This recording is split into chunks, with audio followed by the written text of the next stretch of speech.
그 여우 같은 년을 쫓아낼 수 있어. 이번엔 꼭꼭 내 자리를 되찾을 거야. 새벽 안개가 깔린 산속 오래된 한옥집에서 이옥분의 목소리가 떨리며 흘러나왔습니다. 방 안엔 향 냄새가 자욱했고 바닥엔 검게 그을린 초가 줄지어 늘어서 있었습니다. 휠체어에 앉은 중년 남자 이옥분의 아들 도균이 헐떡이며 숨을 내쉬고 있었고 그의 눈빛은 초점을 잃은 채 허공을 바라보고 있었습니다. 78배 노인 이옥분은 부적이 가득 붙은 벽 앞에서 두 손을 모은 채 중얼거렸습니다. 붉은 천으로 덮인 제단 위엔 십자가와 불상이 나란히 놓여 있었고 그 옆엔 누렇게 바랜 부적들이 어지럽게 붙어 있었습니다. 이옥분의 손은 떨렸고 눈가엔 광기 어린 집착이 서려 있었습니다. 10년 전에도 20년 전에도 똑같이 기도를 올렸지만 아들은 여전히 말 한마디 제대로 못했고 몸도 가누지 못했습니다. 하지만 이옥부는 포기하지 않았습니다. 아니, 포기할 수 없었습니다. 도균이만 낳는다면, 도균이만 말을 하고 걷는다면 자신을 쫓아낸 본가의 그 여자를 몰아낼 수 있다고 믿었습니다. 이옥부는 바닥에 놓인 휴대폰을 집어들었습니다. 화면을 켜고 정자라는 이름을 눌렀습니다. 신호음이 몇 번 울리고 동생의 목소리가 들려왔습니다. 언니, 웬일이에요? 이옥부는 짧게 숨을 내쉬고 말했습니다. 정자야, 언니 부탁 하나만 들어줘. 무슨 부탁이요? 언니가 부탁한다고 하면 겁부터 나요. 이정자의 목소리엔 불안함이 묻어났습니다. 언니의 부탁은 늘 뭔가 이상했고 거절하기도 어려웠습니다. 하지만 이옥부는 아랑곳하지 않고 말을 이었습니다. 어리고 착한 여자애 하나만 보내줘. 3개월만 있으면 1,000만 원 줄게. 1,000만 원이요? 언니, 설마 도균이 돌볼 사람 구하는 거예요? 이정자는 조심스럽게 물었습니다. 그리고 기억이 떠올랐습니다. 10년 전에도 언니는 똑같은 부탁을 했었습니다. 어리고 착한 아이 하나만 보내달라고요. 알 거 없어. 뒤탈 없는 애로 구해와. 집안 형편 어렵고 돈 필요한 애면 더 좋아. 언니, 예전에도 이런 부탁하지 않았어요? 한 10년쯤 됐나? 언니 10년마다 뭐 하는 거예요? 이정자는 뭔가 석연치 않았습니다. 하지만 1,000만 원이라는 돈은 결코 작지 않았고 그 조건이라면 사람을 구하는 건 어렵지 않을 것 같았습니다. 언니, 솔직히 말해서 제정신 아닌 거 알아요? 도균이는 병원에 데려가야지. 그 말에 이옥분의 목소리가 높아졌습니다. 분노로 목청을 돋운 그녀는 소리쳤습니다. 인연이 또 잔말이 많네. 입 다물고 구해오라면 구해. 나한테 따지지 말고. 뚝 전화가 끊겼습니다. 이옥부는 휴대폰을 내던지듯 바닥에 놓았고 거친 숨을 몰아쉬었습니다. 손은 여전히 떨렸고 눈가엔 핏발이 서 있었습니다. 도균이 다시 헐떡이며 소리를 냈고 이옥부는 황급히 아들에게 다가가 등을 쓸어주었습니다. 도균아, 괜찮아. 엄마가 여기 있어. 곧 다 괜찮아질 거야. 한편 전화를 끄는 이정자는 휴대폰을 내려다보며 길게 한숨을 쉬었습니다. 교회 권사인 그녀는 언니의 이상한 행동을 예전부터 알고 있었습니다. 하지만 언니를 도와 아픈 도균이를 간병해줄 사람이 필요한 거라 믿었고 그런 언니의 부탁을 들어주는 게 최선의 일이라 생각했습니다. 아휴, 미친년, 진짜 또 시작이네. 이정자는 성경책을 펼쳤지만 글자는 눈에 들어오지 않았습니다. 1,000만 원, 3개월이면 1,000만 원이라는 돈이 자꾸 머릿속을 맴돌았습니다. 그 조건이라면 사람 찾는 건 어렵지 않을 텐데 왜 언니는 자꾸 자신에게 부탁하는 걸까요? 이정자는 불안한 마음을 애써 지우며 생각했습니다. 형편 어렵고 어리고 돈 필요한 사람, 게다가 착한 사람. 그때 한 얼굴이 떠올랐습니다. 교회에서 가끔 보는 오말순과 그 딸 은이었습니다. 말순은 홀로 딸을 키우며 폐지 수집으로 생계를 이어가고 있었고 허리가 안 좋아 수술이 필요하다는 이야기를 들은 적이 있었습니다.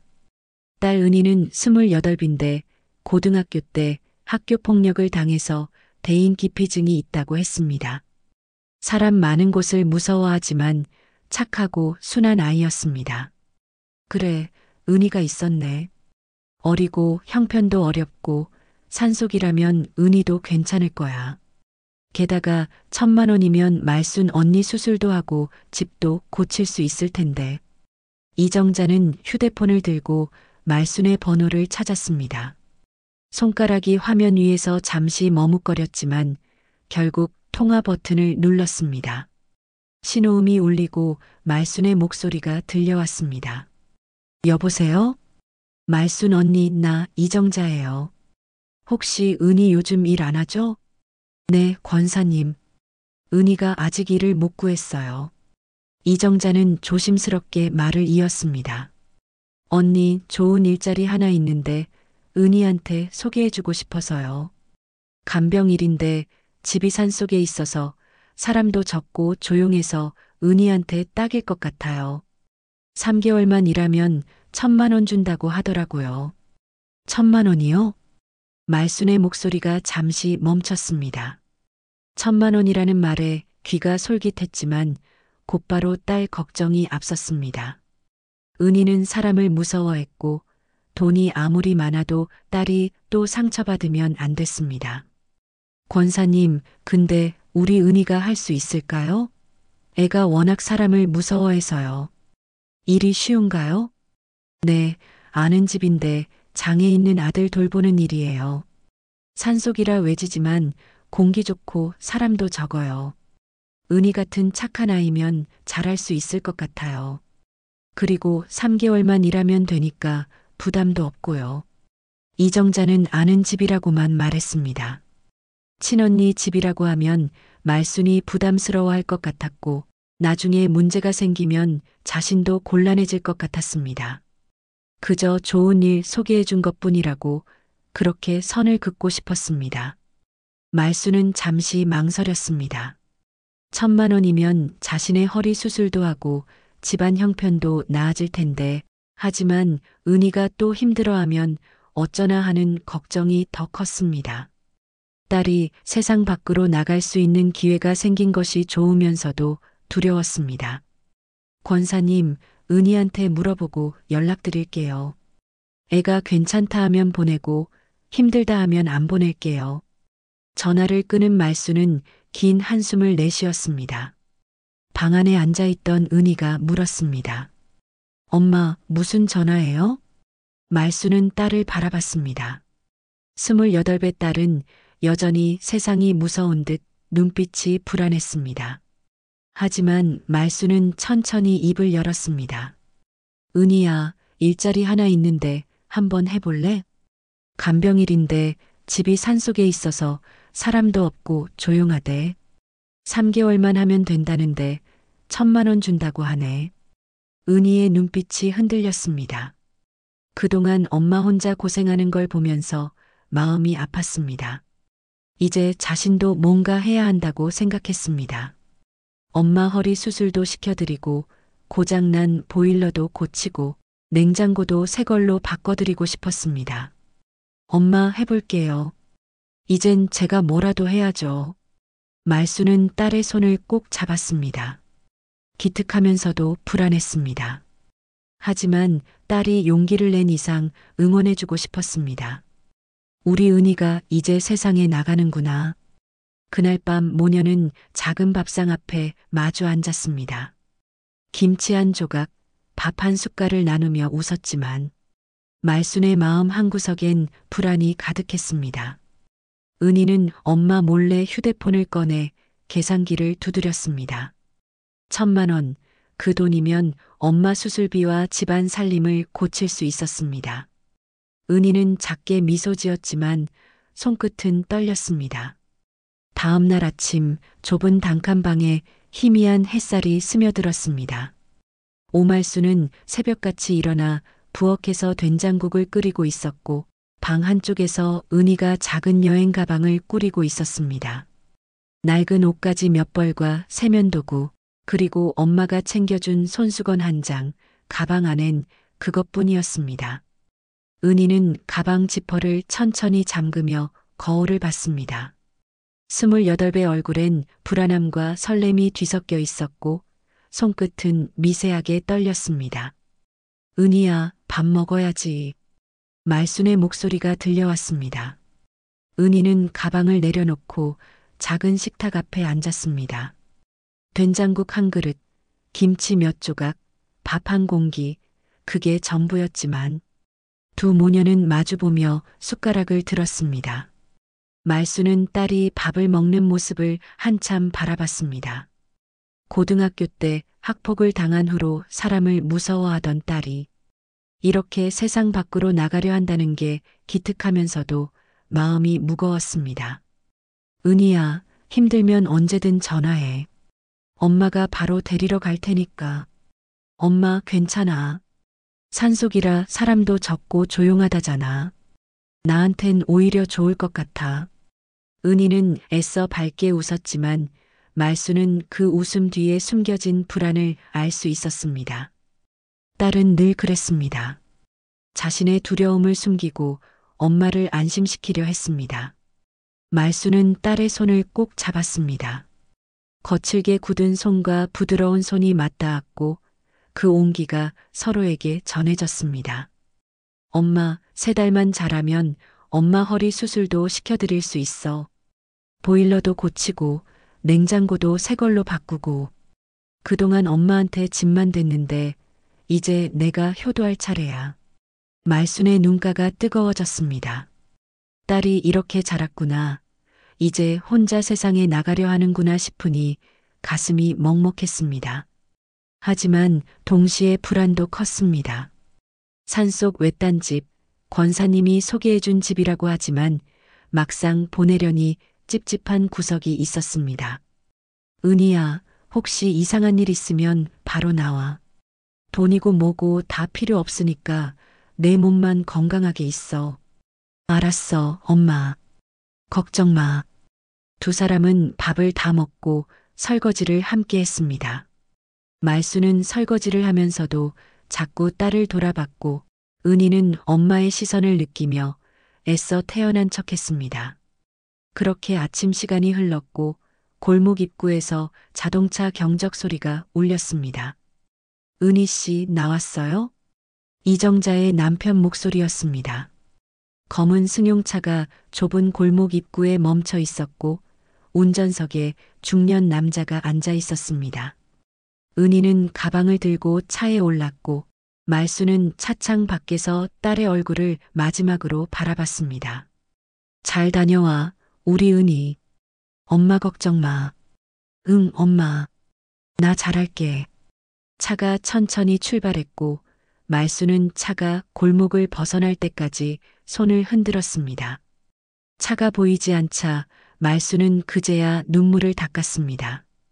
기특하면서도 불안했고 딸을 보낸 빈자리가 너무 크게 느껴졌습니다. 차 안에서 은희는 창밖을 바라봤습니다. 익숙한 도심 풍경이 점점 멀어지고 건물들이 사라지며 나무들이 늘어서기 시작했습니다. 차는 고속도로를 벗어나 좁은 국도로 접어들었고 다시 산길로 향했습니다. 구불구불한 산길을 1시간쯤 달렸을까 차는 점점 깊은 산속으로 들어갔습니다. 은희 씨, 거기 공기 좋고 조용해요. 사람도 착하고요. 운전하던 남자가 말했지만 은희는 대답 대신 고개만 끄덕였습니다. 창밖으로 보이는 풍경은 점점 더 외딴 곳으로 변했고 나무는 빽빽해졌으며 길은 좁아졌습니다. 포장도로가 끝나고 비포장 산길이 나타났고 차는 덜컹거리며 천천히 올라갔습니다. 은희의 가슴은 두근거렸고 손에 쥔 가방끈은 점점 더 세게 움켜쥐어졌습니다. 괜찮아. 산속이니까 사람도 없고 조용할 거야. 나한텐 오히려 좋을 거야. 은희는 스스로를 다독였지만 불안은 가시지 않았습니다. 차는 더 깊은 산속으로 들어갔고 나무 사이로 안개가 자욱하게 깔리기 시작했습니다. 한참을 더 달리자 차가 멈췄고 남자가 말했습니다. 여기서부턴 걸어가셔야 해요. 저 길로 30분 정도 걸으면 집이 나와요. 은희는 차에서 내려 가방을 들었습니다. 앞엔 좁은 산길만 보였고 나무 사이로 흙길이 이어져 있었습니다. 뒤에서 차가 떠나는 소리가 들렸고 은희는 그제야 완전히 혼자가 되었다는 걸 느꼈습니다. 주변은 고요했고 새소리와 바람소리만 들렸습니다. 은희는 한 걸음 한 걸음 산길을 올랐습니다. 흙길은 미끄러웠고 가끔 돌부리에 걸려 비틀거렸습니다. 땀이 등을 타고 흘렀고 숨이 가빠졌습니다. 30분 정도 지나자 안개 사이로 낡은 기와집이 보였습니다.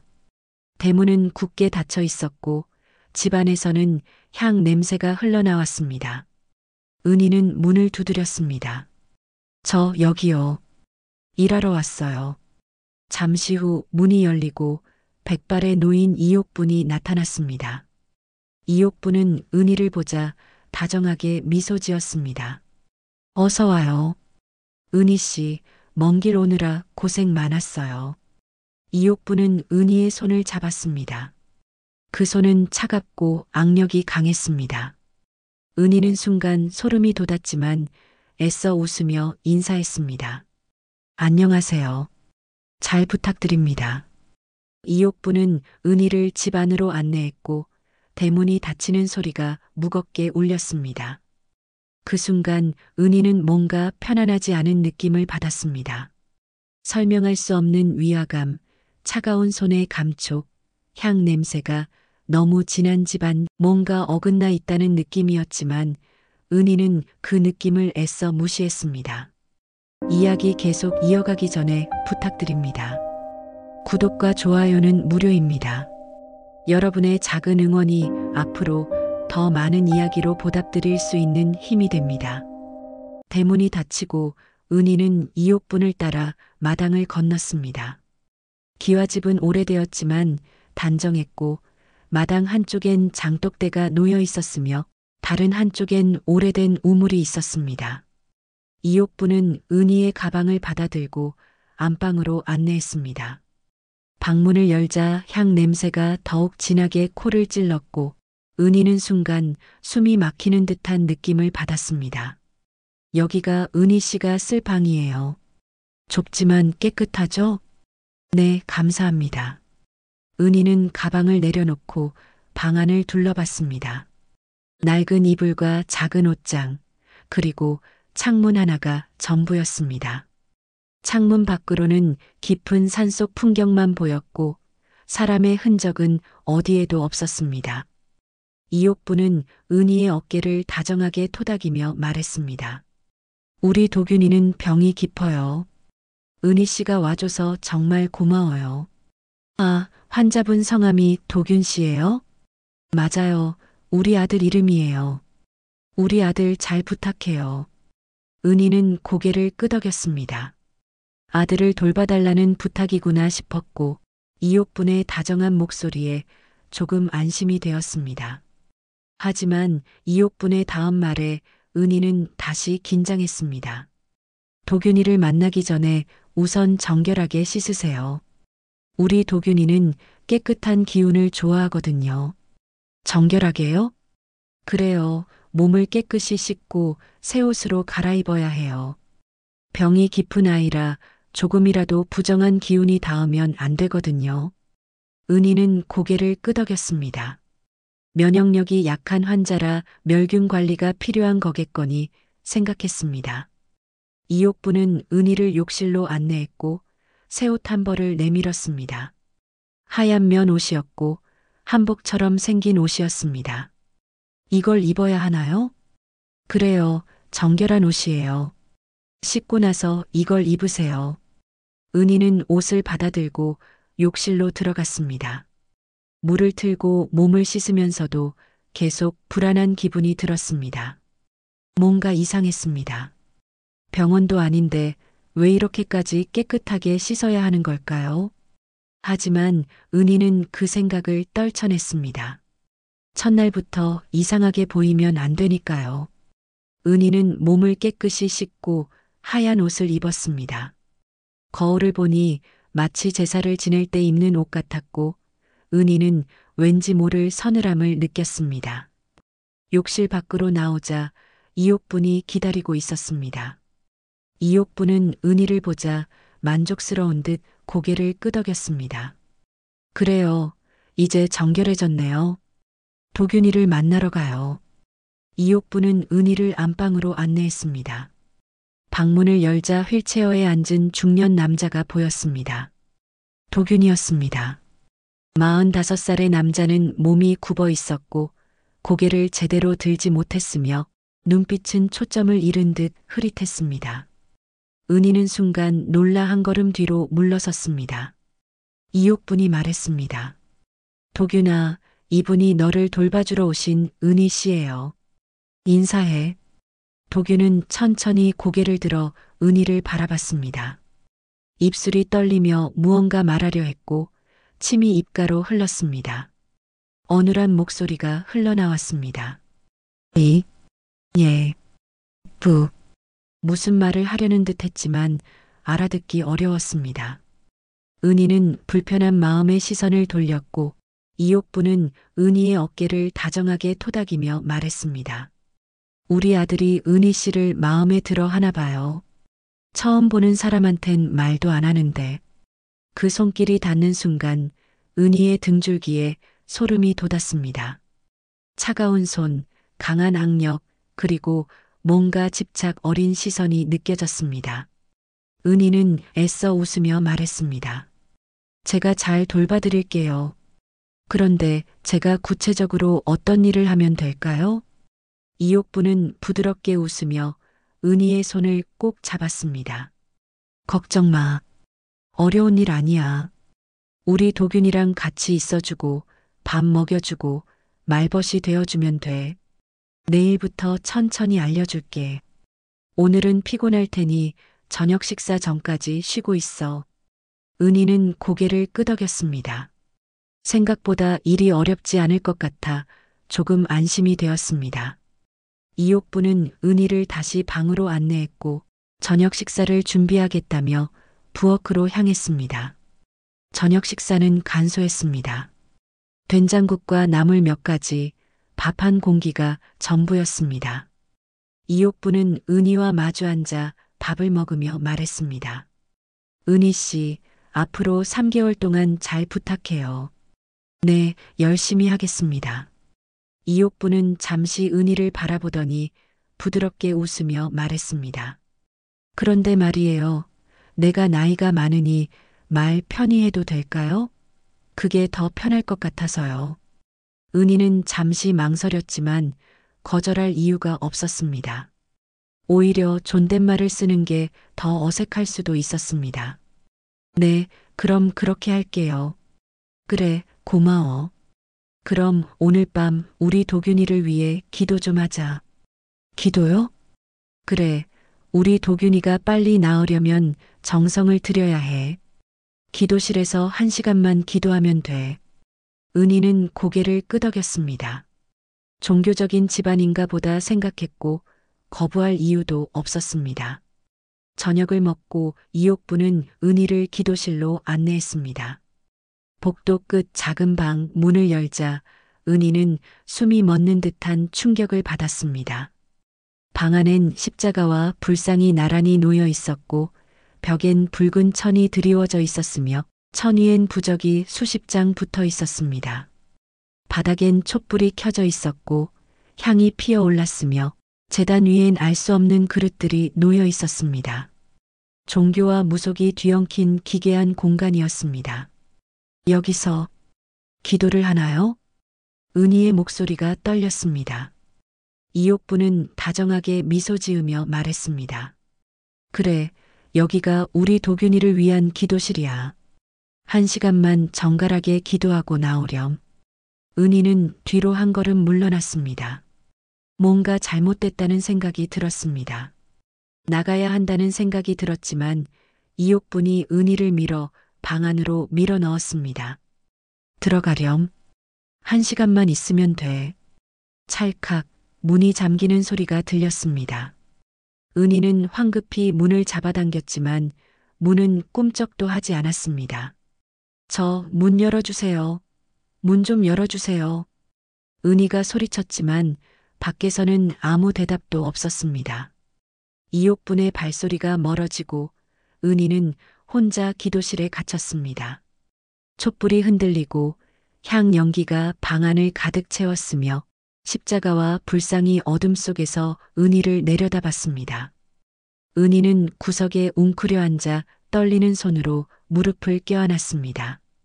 두 눈을 꼭 감고 심호흡을 하며 영원할 것 같았던 1시간이 지나자 기도실 문이 열렸습니다. 은희는 방을 나서기 위해 몸을 움직였으나 힘이 없었고 온몸이 떨렸으며 숨쉬기조차 힘들었습니다. 이옥부는 은희를 부축하며 복도로 안내했지만 은희는 그 손길을 뿌리쳤습니다. 죄송하지만 저 이런 일 못하겠어요. 그냥 돌아갈게요. 은희의 목소리가 울먹였습니다. 눈물이 볼을 타고 흘렀고 손은 여전히 떨렸습니다. 이옥부는 부드럽게 웃으며 은희의 어깨를 토닥였습니다. 은희야, 왜 그래? 첫날이라 힘들었지? 괜찮아. 내일부턴 익숙해질 거야. 아니에요. 저 정말 못하겠어요. 너무 무서워요. 저 그냥 집에 갈게요. 은희가 고개를 저었지만 이옥부는 웃음을 거두지 않았습니다. 오히려 더 다정한 목소리로 말했습니다. 은희야, 그 이정자 권사님이 너 칭찬을 얼마나 했는지 알아?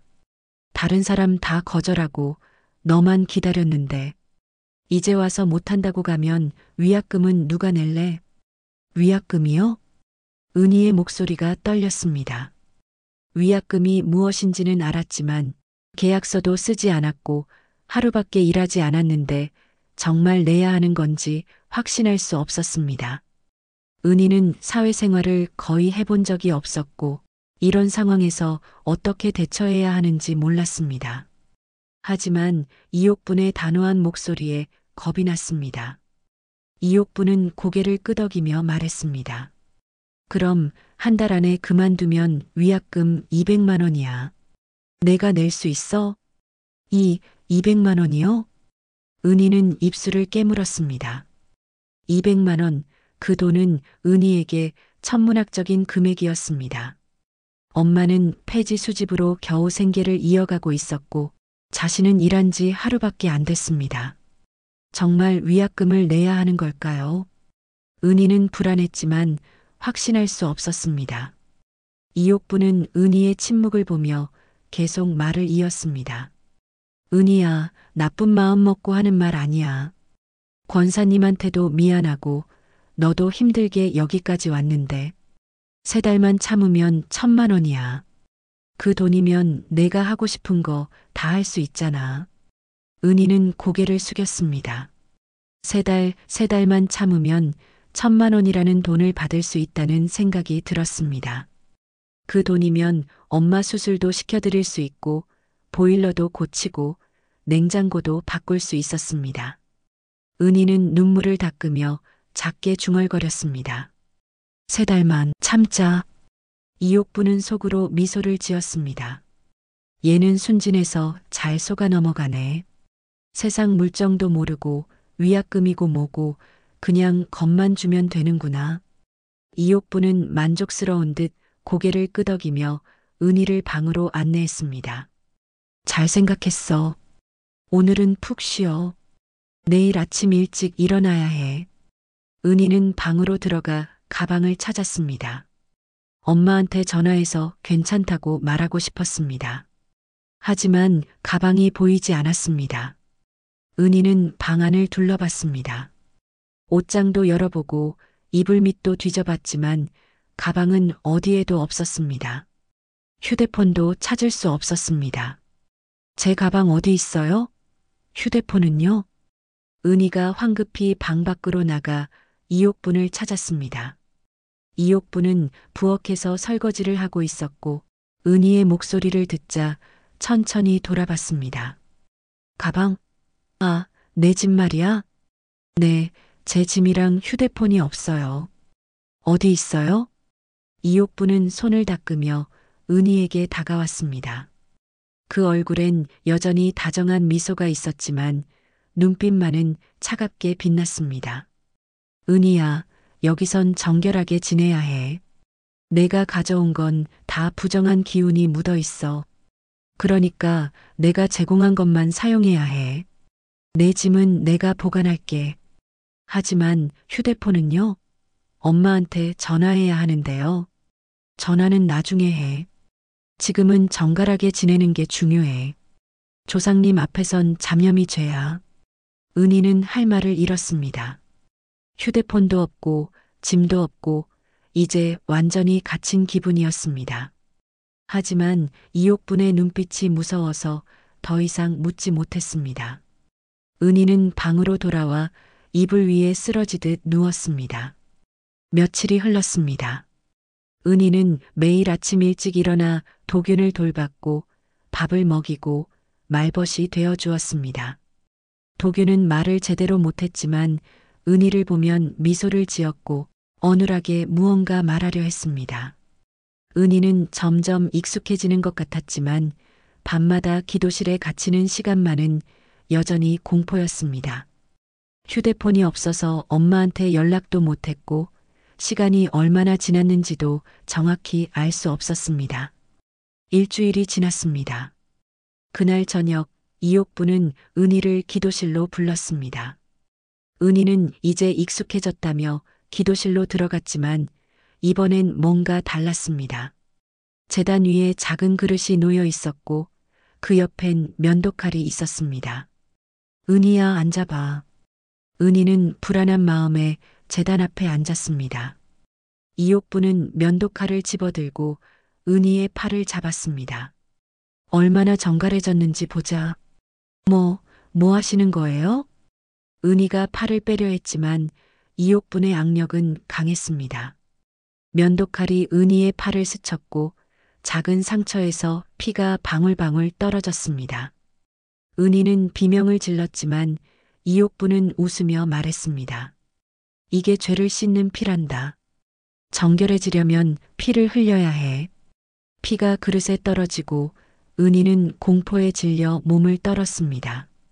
이옥부는 만족스러운 듯 고개를 끄덕이며 은희를 일으켜 세웠습니다. 이제 정갈해졌어. 오늘 밤은 도균이 옆에서 자야겠다. 네? 무슨 말씀이세요? 아들이 외로워해. 오늘은 아들 옆에서 자야겠다. 은희는 고개를 저으며 뒤로 물러났습니다. 말도 안 되는 소리였습니다. 하지만 이옥부는 은희의 팔을 잡아 끌며 도균의 방으로 향했습니다. 은희는 발버둥 쳤지만 이옥부는 놓아주지 않았습니다. 싫어요. 저 그런 거 못해요. 은희가 소리쳤고 이옥분의 얼굴이 일그러졌습니다. 다정했던 표정은 사라지고 차갑고 무서운 눈빛이 드러났습니다. 너가 감히 우리 도균이를 거부해? 내 몸과 마음이 아직 정결하지 못하구나.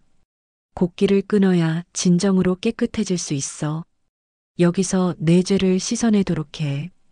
이옥부는 은희를 끌고 마당으로 나갔습니다. 마당 한쪽 낡은 광이 있었고 이옥부는 광문을 열었습니다. 어둡고 좁은 공간, 먼지 냄새가 코를 찔렀고 은희는 그곳으로 밀려 들어갔습니다. 쾅, 문이 닫혔고 자물쇠가 잠기는 소리가 들렸습니다. 은희는 어둠 속에서 문을 두드렸지만 아무 소리도 들리지 않았습니다. 광 안은 칠흑같이 어두웠고 먼지와 곰팡이 냄새가 코를 찔렀습니다. 은희는 순간 숨이 막히는 것 같았습니다. 학교 폭력 당시의 기억이 떠올랐습니다. 화장실 칸에 갇혔던 날, 청소 도구함에 밀려 들어갔던 날, 아무도 도와주지 않았던 그 시간들이 파도처럼 밀려왔습니다. 은희는 가슴을 움켜쥐었습니다. 숨을 쉬려고 했지만 공기가 들어오지 않는 것 같았습니다. 심장이 미친 듯이 뛰었고 손끝이 저려왔으며 눈앞이 아득해졌습니다. 숨을 쉴 수가 없어. 은희는 바닥에 쓰러지듯 앉았습니다. 그동안 기도실에 갇힐 때도 힘들었지만 참을 수 있었습니다. 눈을 꼭 감고 상상했습니다. 3달 후 1,000만 원을 받아서 엄마 수술 시켜드리고 보일러 고치고 냉장고 바꾸고 엄마가 웃는 모습을 떠올리며 1시간을 버텼습니다. 하지만 이곳은 달랐습니다. 기도실보다 더 어두웠고 냄새가 났으며 언제 나갈 수 있을지 알 수 없었습니다. 기약 없는 감금, 그것은 은희에게 가장 큰 공포였습니다. 은희는 떨리는 손으로 무릎을 껴안았습니다. 팔에서 흐른 피는 아직 마르지 않았고 몸은 얼어붙었으며 온몸이 떨렸습니다. 엄마, 도와주세요. 숨을 쉴 수가 없어요. 은희는 엄마를 떠올리며 작게 중얼거렸지만 목소리는 점점 작아졌습니다. 어둠은 점점 더 깊어졌고 은희의 의식도 흐려지기 시작했습니다. 그 무렵 좁은 단칸방에서 오말수는 매일 휴대폰을 들여다보고 있었습니다. 1번째 주가 지났습니다. 은희에게서 연락이 없었습니다. 처음엔 바쁘겠지, 적응하느라 힘들겠지 생각했습니다. 하지만 일주일이 지나도 전화 한 통, 문자 한 줄 없자 말수는 불안해지기 시작했습니다. 말수는 은희에게 전화를 걸었지만 신호만 갔고 받지 않았습니다. 1번, 2번, 10번을 걸어도 마찬가지였습니다. 2번째 주가 지났습니다. 말수는 매일 아침 폐지를 주우러 나가면서도 은희 생각뿐이었습니다. 혹시 다쳤나, 아픈 건 아닐까, 일이 힘들어서 전화할 시간도 없는 걸까? 온갖 생각이 머릿속을 맴돌았습니다. 밤에는 잠도 제대로 오지 않았고 밥맛도 없었습니다. 말수는 다시 은희에게 전화를 걸었지만 여전히 받지 않았습니다. 3번째 주가 지났습니다. 말수는 허리 통증을 참으며 폐지를 주었지만 마음은 무거웠습니다. 은희는 첫날 문자 한 통을 보낸 후 완전히 연락이 끊겼습니다. 잘 도착했고 잘 적응해 보겠다는 그 문자가 마지막이었습니다. 말수는 이정자 권사에게 전화를 걸었습니다. 권사님, 저 말순이에요. 은희가 연락이 안 되는데 혹시 그쪽에서 연락 받으셨어요? 아, 말순 언니. 저도 연락 못 받았어요. 산속이라 신호가 안 좋은가 봐요. 그래도 1달 가까이 연락이 없으면 이상한 거 아닌가요? 글쎄요, 바쁘니까 그럴 수도 있죠. 조금만 더 기다려보세요. 말수는 전화를 끊었지만 마음은 편치 않았습니다. 바쁘다고 해도 1달 동안 전화 한 통 없다는 게 말이 되나 싶었습니다. 4번째 주가 지났습니다. 1달이 지났지만 은희에게서 아무 연락도 없었습니다. 말수는 더 이상 참을 수 없었습니다. 일요일 아침 말수는 교회로 향했습니다. 교회 문 앞에서 말수는 이정자를 기다렸습니다. 예배가 끝나고 사람들이 나오기 시작했고 이정자가 다른 권사들과 이야기하며 나오는 모습이 보였습니다. 말수는 다가갔습니다. 권사님, 잠깐만 얘기 좀 할 수 있을까요? 이정자는 말순을 보자 잠시 당황한 표정을 지었지만 곧 웃으며 말했습니다. 아, 말순 언니. 무슨 일이세요? 은희 얘기 좀 해야 할 것 같아서요. 이정자는 다른 권사들에게 먼저 가라고 손짓하고 말순을 교회 한쪽 벤치로 안내했습니다. 2 사람은 마주 앉았고 말순은 떨리는 목소리로 말했습니다. 권사님, 딸이 연락이 끊겼어요. 1달 동안 전화도 안 받고 문자도 없어요. 뭔가 잘못된 것 같아요. 이정자는 놀란 표정을 지으며 말했습니다. 1달 동안요? 그게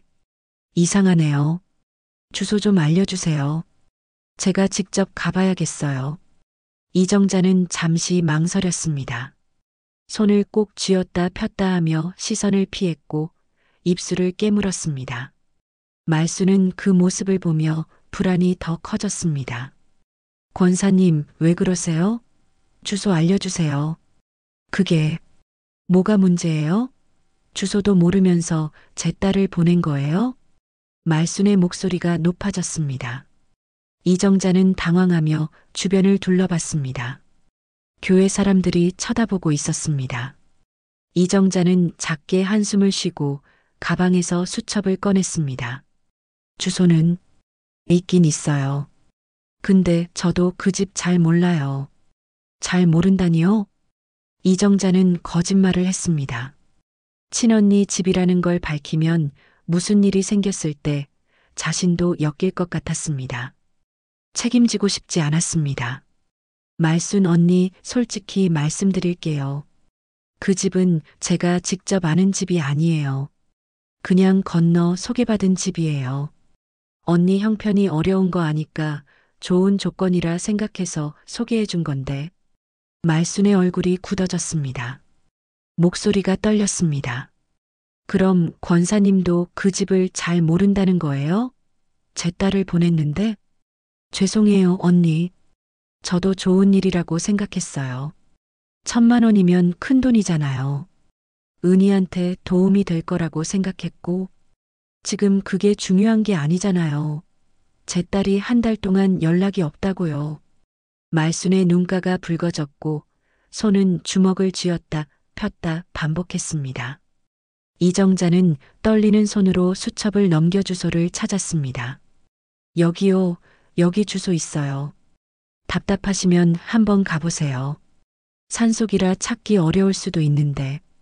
말순은 수첩을 낚아채듯 받아들고 주소를 확인했습니다. 손으로 쓴 글씨 흐릿했지만 읽을 수 있었습니다. 산 이름과 산 중턱이라는 표시만 있었습니다. 말수는 주소를 움켜쥐고 이정자를 노려봤습니다. 권사님, 제 딸한테 무슨 일 생기면 가만 안 둘 거예요. 아니에요, 언니. 분명 괜찮을 거예요. 산속이라 신호가 안 좋아서 그런 거예요. 말수는 더 이상 듣지 않고 일어났습니다. 주소를 꼭 쥔 채 교회를 나섰고 이정자는 그 뒷모습을 바라보며 불안한 표정을 지었습니다. 말수는 집으로 돌아와 낡은 가방에 물과 간단한 음식을 챙겼습니다. 허리는 여전히 아팠지만 그런 건 중요하지 않았습니다. 딸을 찾아야 했습니다. 말수는 거울 앞에 섰습니다. 주름진 얼굴과 백발이 가득한 머리, 하지만 눈빛만은 또렷했습니다. 말수는 가방을 메고 문을 나섰습니다. 버스 정류장으로 향하며 말수는 중얼거렸습니다. 은희야, 엄마가 간다. 조금만 기다려. 말순의 손엔 주소가 적힌 종이가 꼭 쥐어져 있었고 그 종이는 땀으로 축축하게 젖어 있었습니다. 하지만 말수는 놓지 않았습니다.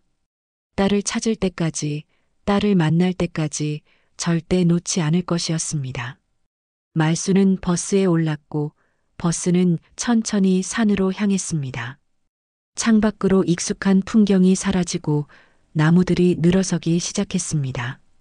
말수는 주소를 다시 한번 확인했습니다.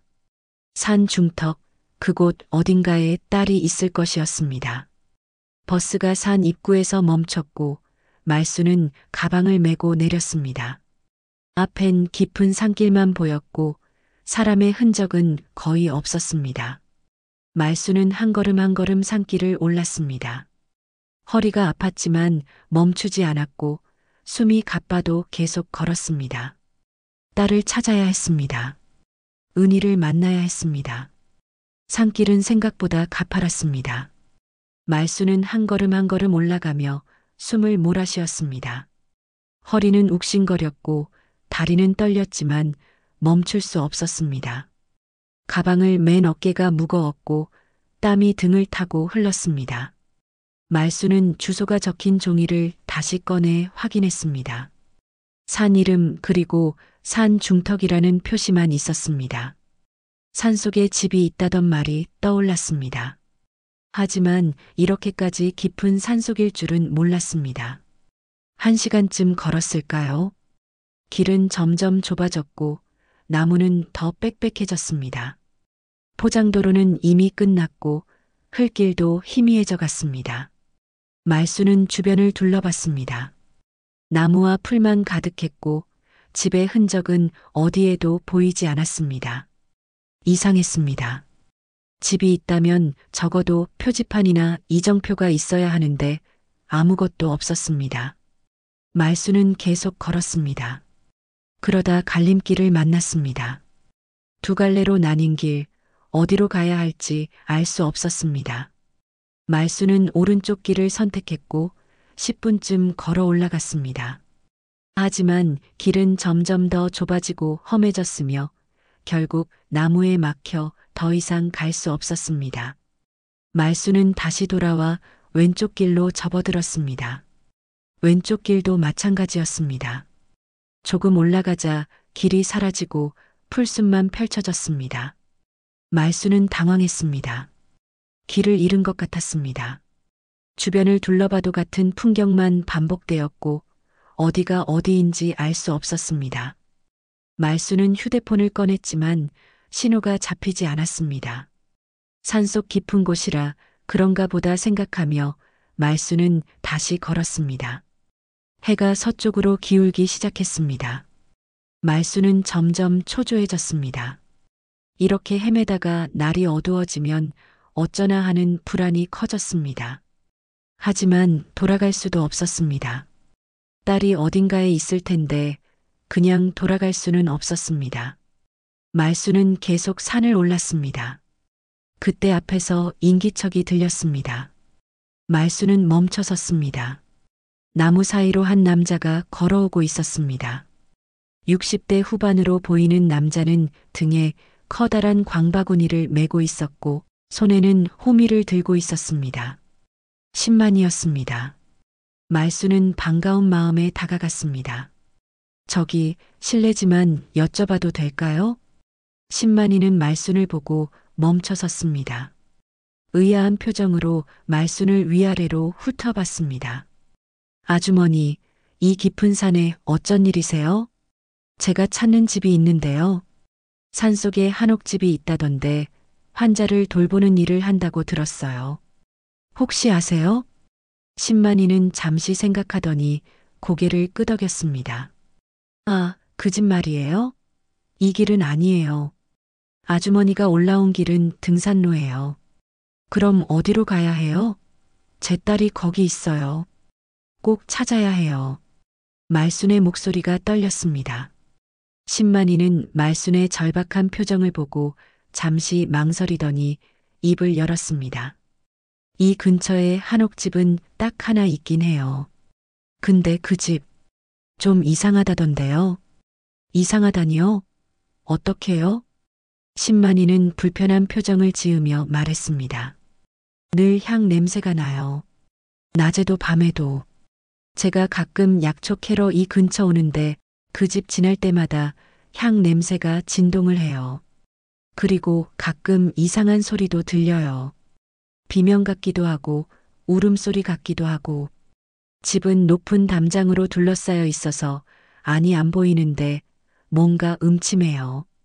불도 밤새 켜져 있고요. 말순의 가슴이 철렁 내려앉았습니다.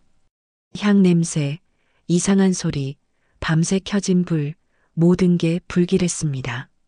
하지만 그 집 말고는 이 근처에 집이 없다면 은희는 그곳에 있을 것이었습니다.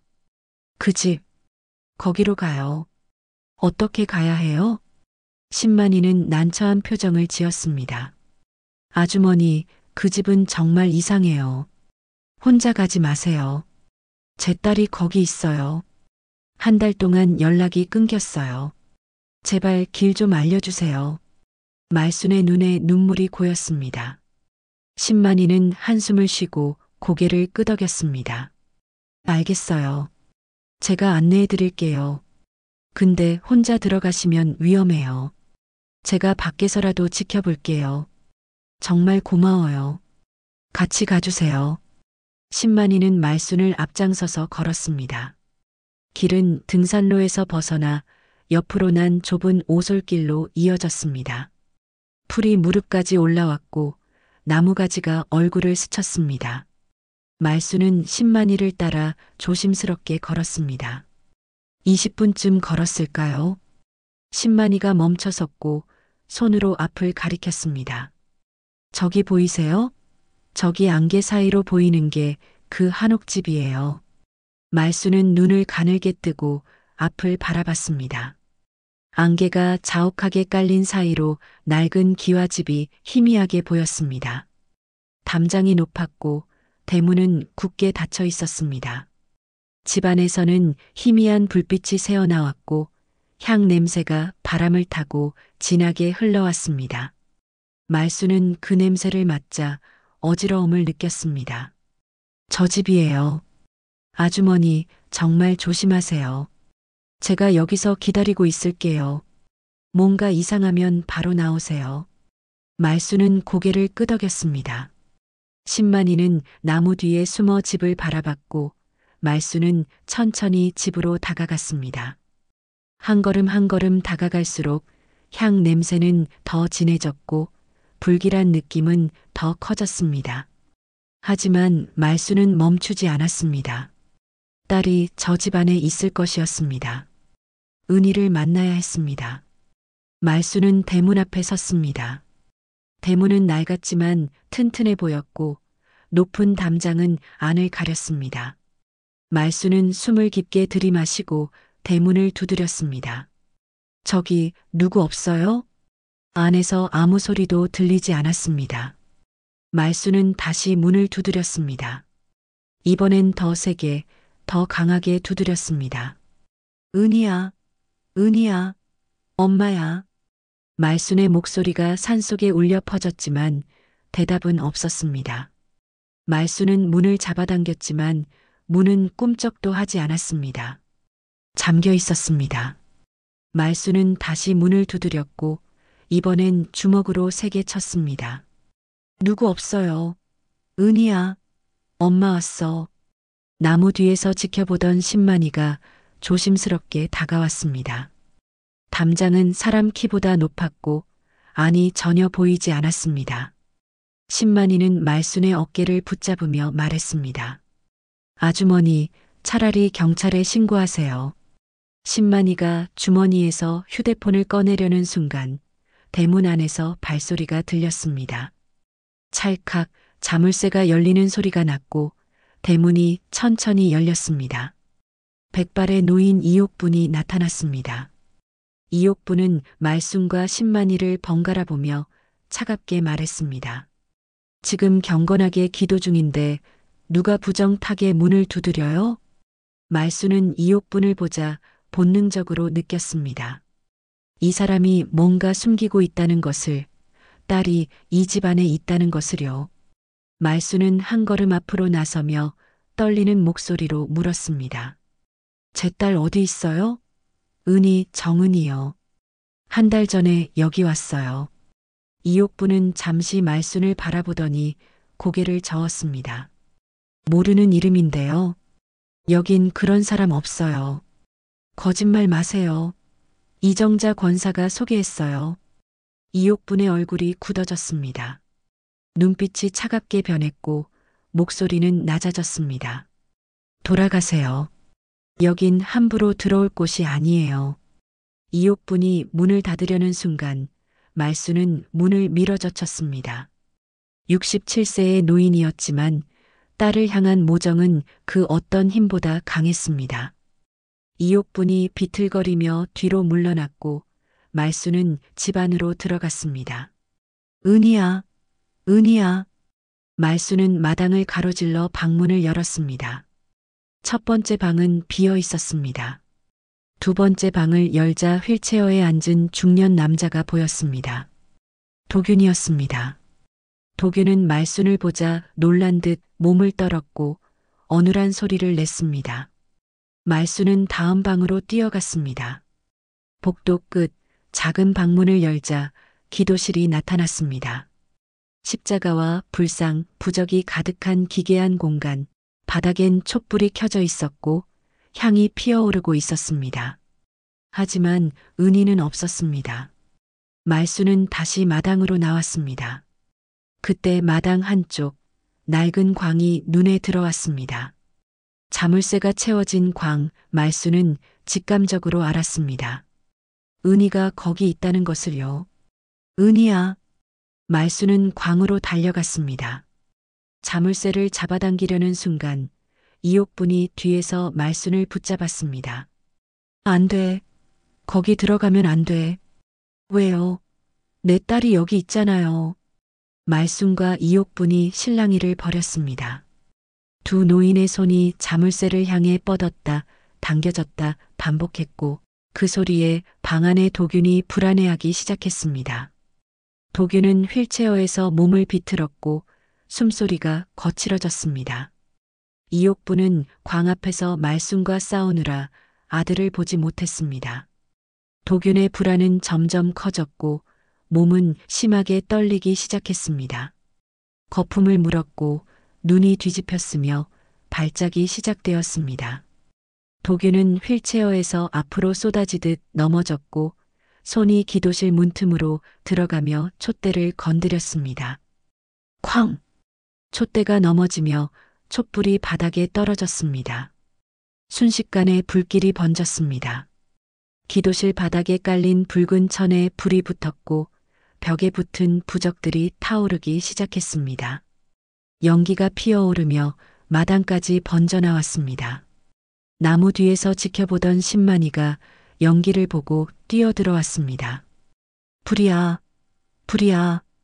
신만이는 황급히 휴대폰을 꺼내 신고를 했습니다. 여보세요. 불이야. 산속 한옥집에 불이 났어요. 빨리 와주세요. 이옥부는 그제야 정신을 차리고 연기 나는 곳을 바라봤습니다. 기도실에서 불길이 치솟고 있었고 도균이 그 앞에 쓰러져 있었습니다. 도균아. 이옥부는 비명을 지르며 불 속으로 뛰어들어갔습니다. 연기가 자욱했고 불길은 점점 커졌지만 이옥부는 아들을 향해 달려갔습니다. 도균을 일으키려 했지만 도균의 몸은 무거웠고 불길은 이미 옷에 붙기 시작했습니다. 신만이는 말순에게 달려왔습니다. 아주머니, 빨리 따님 구해야죠. 신만이는 광 앞으로 가서 자물쇠를 잡아당겼습니다. 말순도 함께 잡아당겼지만 자물쇠는 끄떡없었습니다. 신만이는 주변을 둘러보다 큰 돌을 집어들었습니다. 비키세요. 쾅, 쾅, 쾅. 신만이가 돌로 자물쇠를 내리쳤습니다. 세 번째 타격에 자물쇠가 부러지며 떨어졌고 광문이 열렸습니다. 어둠 속에서 웅크린 은희가 보였습니다. 말라빠진 몸, 온몸 여러 군데 칼에 베인 상처들, 팔뿐만 아니라 다리와 등에도 피가 흐르고 있었습니다. 한 달 동안 여러 번 칼로 그었던 흔적들이었습니다. 의식을 잃은 채 쓰러진 딸의 모습에 말수는 무릎이 꺾였습니다. 은희야. 아이고 내 새끼야. 이게 뭐고. 말수는 은희를 끌어안았습니다. 은희의 몸은 차갑고 가벼웠으며 숨소리는 거의 들리지 않았습니다. 말수는 눈물을 흘리며 은희를 흔들었습니다. 은희야, 엄마야. 정신 차려. 엄마 왔어. 신만이가 말순을 도와 은희를 광 밖으로 끌어냈습니다. 집안에서는 불길이 더 크게 번지고 있었고 이옥분의 울부짖는 소리가 들렸습니다. 불길은 하늘 높이 치솟았고 연기는 산 전체를 뒤덮기 시작했습니다. 말수는 은희를 품에 안은 채 광암 마당에 주저앉았습니다. 은희의 온몸에 난 상처들을 보며 말수는 더 크게 울음을 터뜨렸습니다. 멀리서 사이렌 소리가 들려오기 시작했습니다. 사이렌 소리가 점점 가까워졌습니다. 소방차가 산길을 올라오고 있었고 뒤이어 구급차도 따라왔습니다. 헬기 소리도 들렸습니다. 산 위에서 소방 헬기가 선회하며 물을 뿌릴 준비를 하고 있었습니다. 말수는 은희를 품에 안은 채 울고 있었고 신만이는 소방관들을 마중하러 대문 밖으로 나갔습니다. 여기요. 여기 사람 다쳤어요. 소방관들이 뛰어들어왔습니다. 불길은 이미 집 전체를 집어삼키고 있었고 지붕이 무너지기 시작했습니다. 구급대원들이 말순에게 달려왔고 은희를 들것에 옮겼습니다. 은희의 온몸엔 칼에 베인 상처가 가득했고 피는 아직 마르지 않았으며 숨은 겨우 붙어 있었습니다. 빨리 병원으로 옮겨야 합니다. 구급대원이 소리쳤고 은희는 들것에 실려 구급차로 향했습니다. 말순도 함께 구급차에 올랐고 구급차는 사이렌을 울리며 산을 내려갔습니다. 구급차 안에서 응급처치를 받던 은희는 천천히 눈을 떴습니다. 초점 없는 눈으로 말순을 바라보던 은희는 입술을 떨며 작게 중얼거렸습니다. 엄마. 말순은 은희의 손을 꼭 잡았습니다. 은희야, 괜찮아. 엄마가 여기 있어. 이제 괜찮아. 한편 불길은 소방 헬기의 물투하로 조금씩 진화되고 있었습니다. 소방관들이 집 안으로 들어가 수색을 시작했고 기도실 앞에서 두 구의 시신을 발견했습니다. 도규는 이미 숨이 끊어져 있었고 이옥부는 전신에 화상을 입고 의식을 잃은 채 쓰러져 있었습니다. 이옥부는 구급차에 실려 병원으로 이송되었습니다. 경찰이 도착했습니다. 신만이는 경찰에게 상황을 설명했고 경찰은 현장을 봉쇄하며 조사를 시작했습니다. 불길이 완전히 꺼진 후 경찰은 집 안팎을 샅샅이 뒤졌습니다. 기도실의 기괴한 제단, 십자가와 불상, 부적들, 그리고 피가 묻은 면도칼까지 모든 것이 증거로 수거되었습니다. 며칠 후 경찰 감식팀이 집 뒤편을 조사하던 중 충격적인 발견을 했습니다. 광 밑 땅을 파자 백골 세 구가 나온 것입니다. 감식 결과 세 구의 유골은 모두 20대에서 30대 여성이었고 사망 시기는 각각 10년 간격이었습니다. 경찰은 실종 신고 기록과 대조했고 3명의 신원을 확인했습니다. 충격적이게도 3명 모두 갈 곳 없는 고아들이었습니다. 가족이 없어서 찾는 사람도 없었고 실종되어도 아무도 몰랐습니다. 이옥부는 의도적으로 약자를 노렸던 것입니다. 이 사실이 알려지자 사회적 지탄은 더욱 커졌습니다. 경찰은 이정자를 소환했습니다. 이정자는 경찰서 조사실에서 떨리는 목소리로 말했습니다. 저도 몰랐어요. 정말 몰랐어요. 그냥 언니가 외롭다고 도균이 돌볼 사람이 필요하다고 해서 착한 애들 소개해 준 거예요. 3번이나 소개해주고 몰랐다고요? 친언니 집인데 아는 집이라고만 했죠? 이정자는 고개를 숙이고 울었습니다. 결국 이정자는 살인 방조죄와 사기 방조죄로 체포되었습니다. 석 달 후 재판이 시작되었습니다. 법정에는 많은 사람들이 모였고 언론사 카메라도 가득했습니다. 이옥부는 휠체어를 타고 법정에 섰습니다.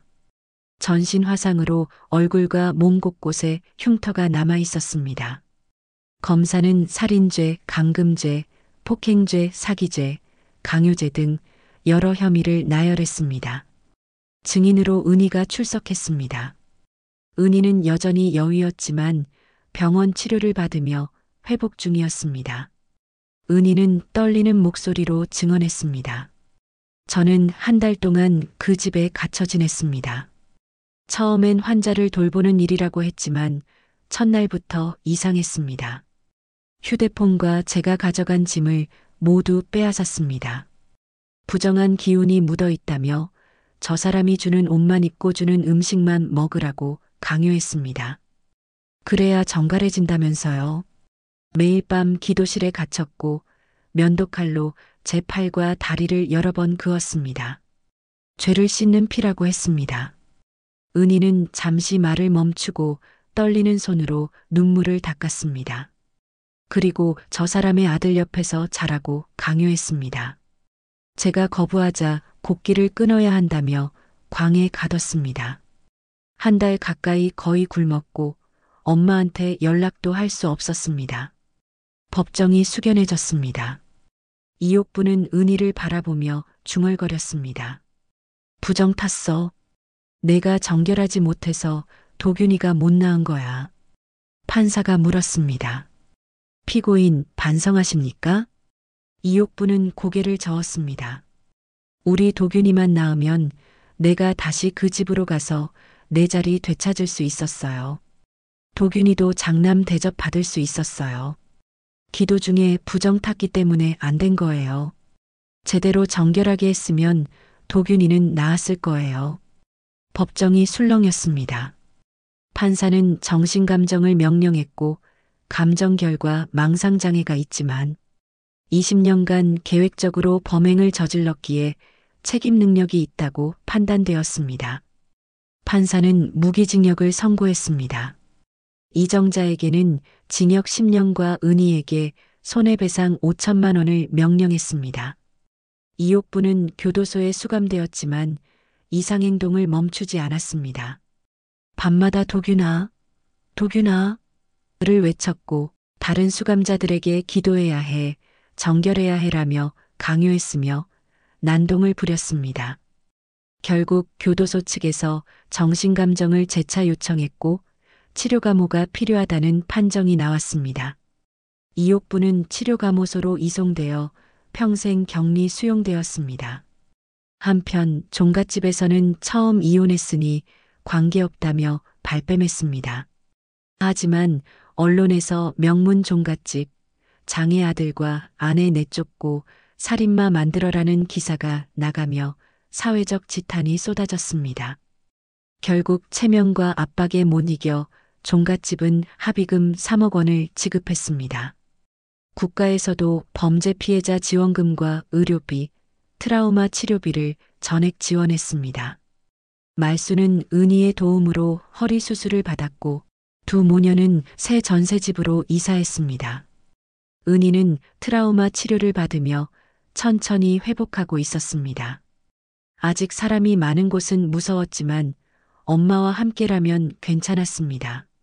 1년 후 말수는 허리 수술을 받고 건강을 되찾았습니다. 은희도 트라우마 치료를 받으며 조금씩 회복하고 있었습니다. 두 모녀는 작은 전세집에서 새로운 삶을 시작했고 비록 크지 않았지만 햇살 잘 드는 따뜻한 집이었습니다. 어느 봄날 말순과 은희는 손을 잡고 동네 시장을 걸었습니다. 은희는 여전히 사람 많은 곳이 조금 무서웠지만 엄마와 함께라면 괜찮았습니다. 말수는 은희가 좋아하는 딸기를 사주고 두 사람은 벤치에 앉아 함께 나눠 먹었습니다. 엄마 맛있다. 은희가 미소 지으며 말했고 말수는 딸의 웃는 얼굴을 보며 눈시울이 뜨거워졌습니다. 고생 끝에 찾아온 평범한 행복이었습니다. 두 모녀는 천천히 집으로 돌아갔고 따뜻한 봄 햇살이 그 뒷모습을 비췄습니다. 오늘도 함께 해주셔서 감사합니다. 여러분의 작은 관심 하나하나가 모여 더 많은 감동적인 이야기를 만들어갑니다. 구독과 좋아요로 응원해주세요.